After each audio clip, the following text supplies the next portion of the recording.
Welcome to Illuminati Silver. We tell it the truth about silver. Today is Friday, the 10th of April 2020. And yesterday we published a video entitled Market Update and Watch for Today's Jobless Figures. And we include a link to that in the description box below. Now at that stage, equity markets around the world were in positive territory.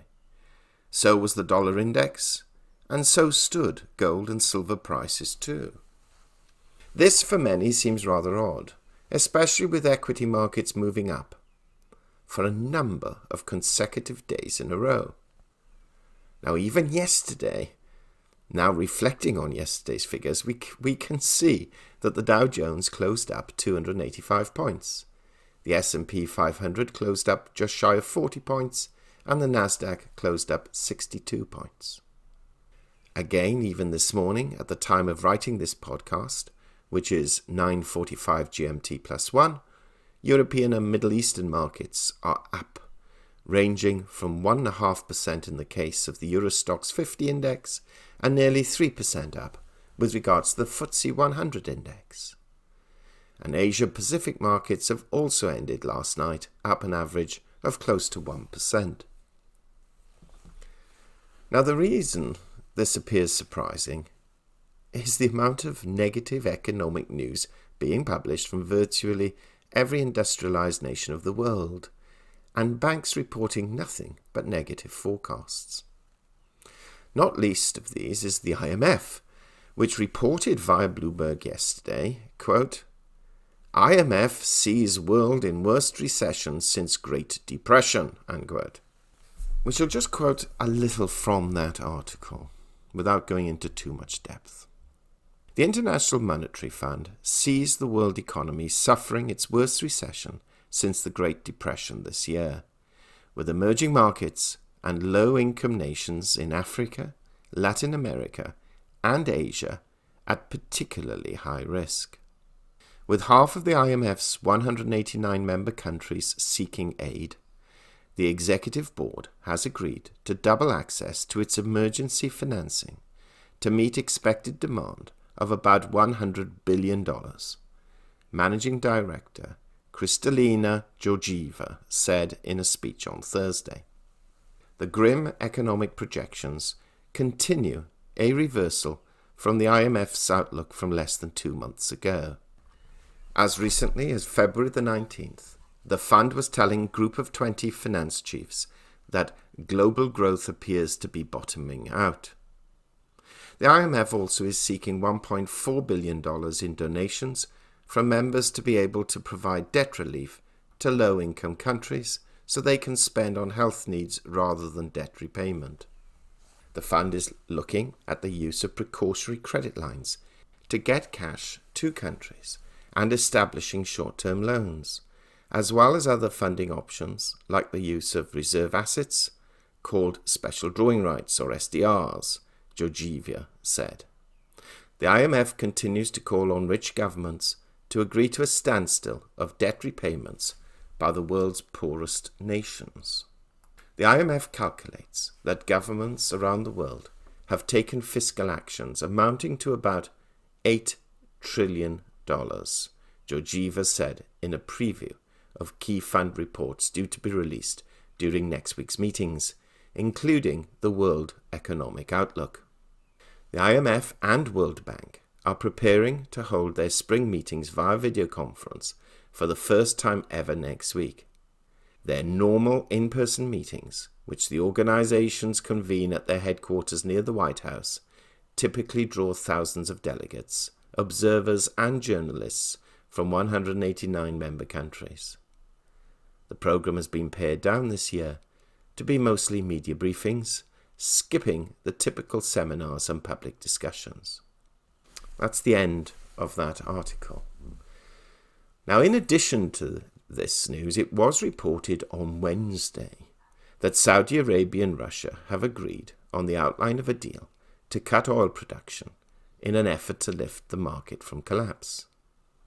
The two nations appeared to have buried differences that led to a huge supply surplus. The rapprochement came just before the extraordinary virtual meeting of OPEC and its allies kicked off. You may remember we reported last week that President Trump tweeted out that he expected such a deal to happen, and quickly.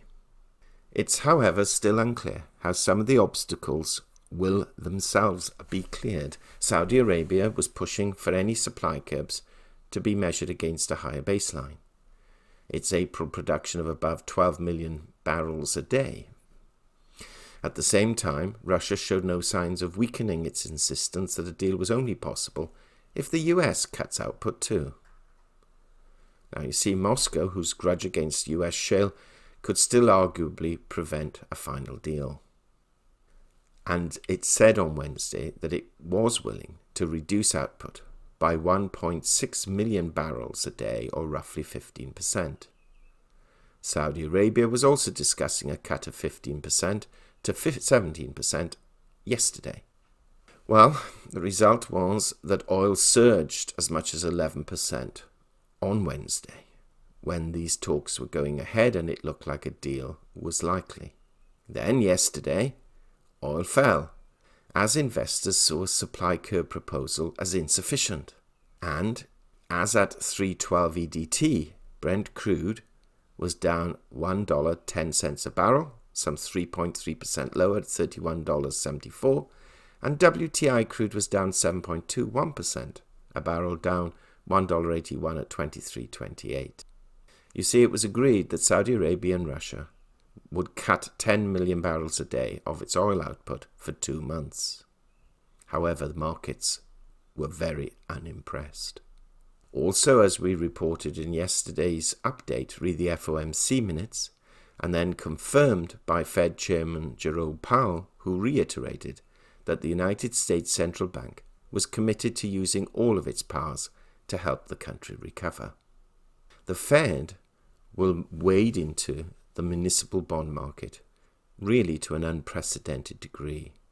They can now purchase fallen angel bonds from companies that have recently lost their investment grade ratings, and has expanded its term asset-backed securities loan facility to include top-rated commercial mortgage-backed securities and collateralized loan obligations.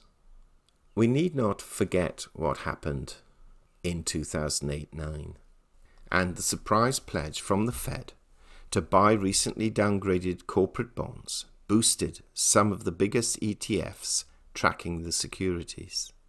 The $14.8 billion iShares iBoxx High Yield Corporate Bond ETF surged the most since January 2009. But one has to ask oneself, if they are buying lower quality securities, are we going to repeat the problems experienced in the last recession or financial crisis? Now, this morning, Brent crude is down a further $1, and WTI crude is down a further $2 a barrel.